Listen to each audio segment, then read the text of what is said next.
Hello, welcome back. As you can see, Sally didn't make it to Slade's second annual picnic, but myself and my girl did, and we had a fantastic time. We met so many nice people. I mean, we were there for 3 days, and for 3 days we had nothing but fun. And it was a blast meeting all the new people. We feel like we really made some new, really good friends.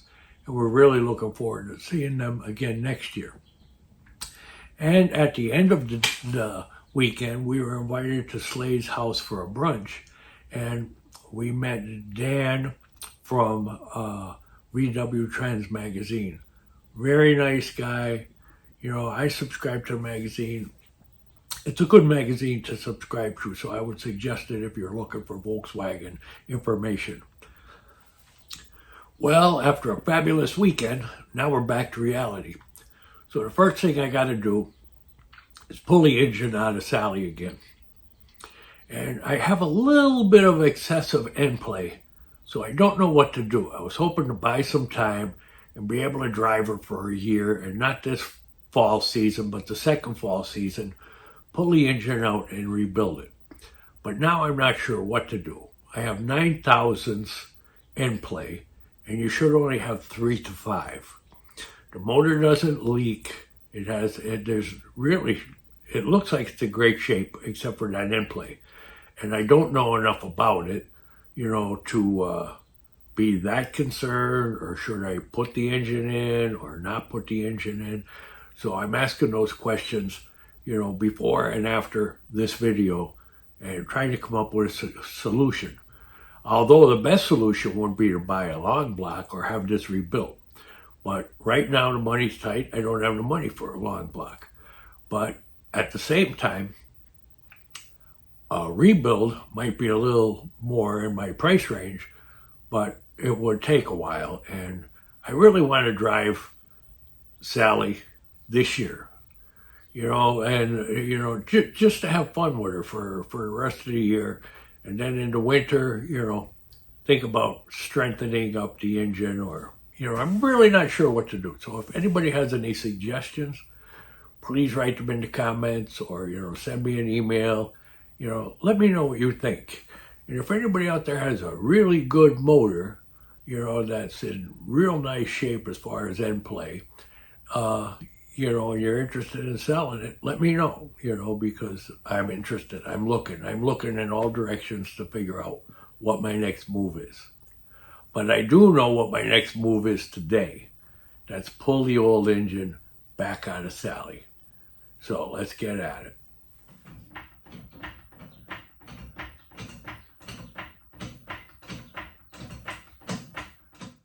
When you're getting under the car, you want to make sure you're safe. I have a jack stand on each side under the torsion bar tube, and I have my jack putting a little bit of pressure underneath the chassis. So I should be good and safe to get under there and unbolt the 2 bottom engine bolts.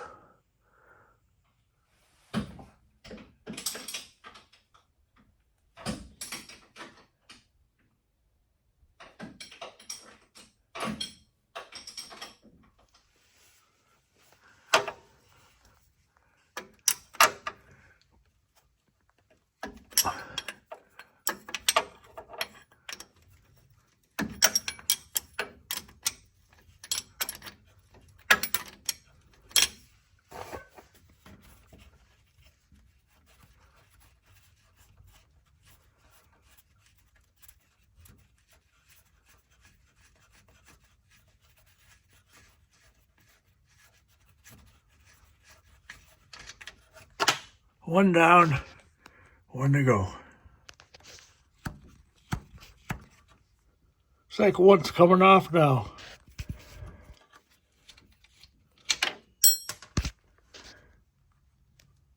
Okay, that one's off.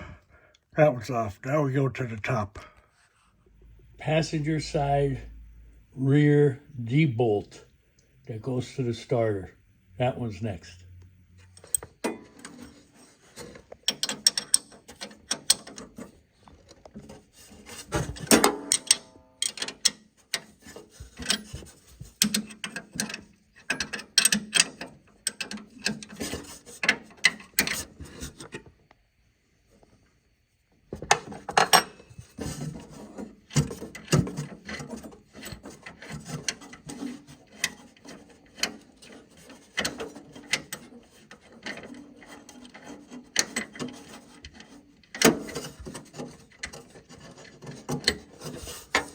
Okay, that's 3. Fourth one is on the other side. We have to get under the car again. Okay, time to get under and get the 4th one out, which is the top one on the driver's side. There's my weapon of choice. I'll try to show you what I'm doing under there when I get there.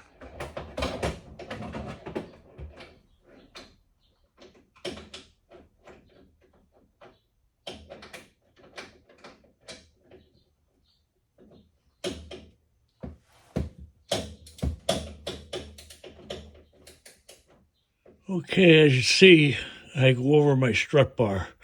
But if you don't have the strut bar, it's even a little easier. This is supposed to be the toughest bolt, but it's not that bad, really.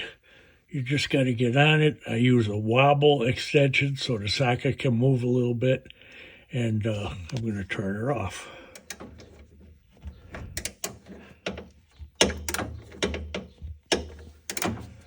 Okay, all 4 bolts are out. There's nothing else connected.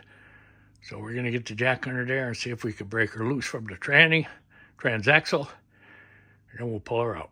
Okay, we got to let the car down a little bit so the motorcycle jack will get tall enough to grab the motor. Have to remove the safety stands.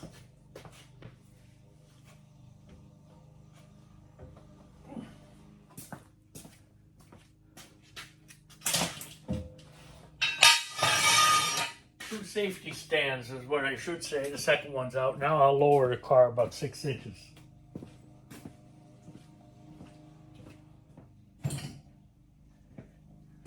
Here's the sound that shut everything down. I'll be a son of a gun. Now it ain't rubbing.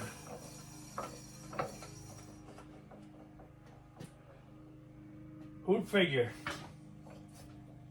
Look at that. It's barely touching. I can barely hear it. Okay, let's see if we get her out of there.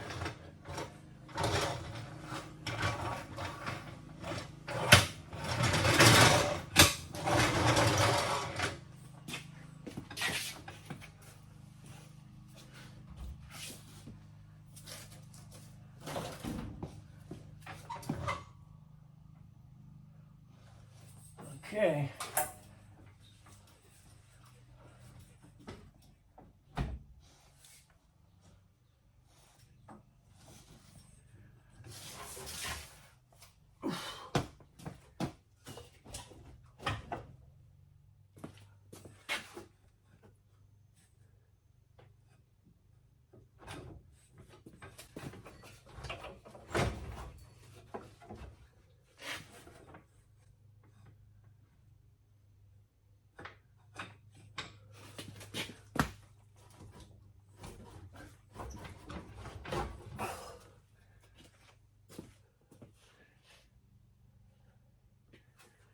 Hanging up on the bottom bolts. Okay, we're getting there. I think she's free. Now I'll jack the car back up and see if we get her out of there.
Okay, of course I didn't have the camera on at the best part.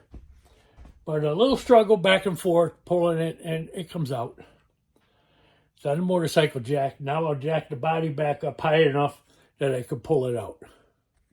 Okay, she's pretty high. Let's see if it's high enough. Yep, perfect.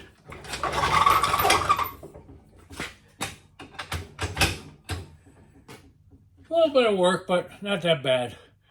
Well, there's the culprit. Spins free as a bird now. But I realized there's one thing that changed. I took the strap off when I took the carburetor and things off. So the strap might have been holding it at a little bit of an angle. So that's something I will definitely do before our old motor goes back in. I'll strap it down tight, try it, and then see how it goes after that. But now I'm going to move that bugger out of the way, and I'm going to order a bunch of seals and O-rings and see what we can do with this. All right. My friend did check the end play for me, and he checked it at 9 thousandths, which is a little much.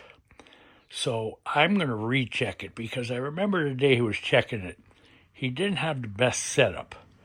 And I'm getting a digital dial indicator, and I'll give it a good check myself. Because the rear main seal, there's no leaks in there or nothing. I'm going to change it, but it's dry as a bone. The same with the clutch. No rear seal leak out the transaxle, but I'm going to change that too before we put Sally all back together. She's out. Okay, don't forget, enjoy your project. Come back for more. We'll get Sally on the road sooner or later, that's for sure. At least now we're not in a hurry. Thanks for your support. I appreciate it.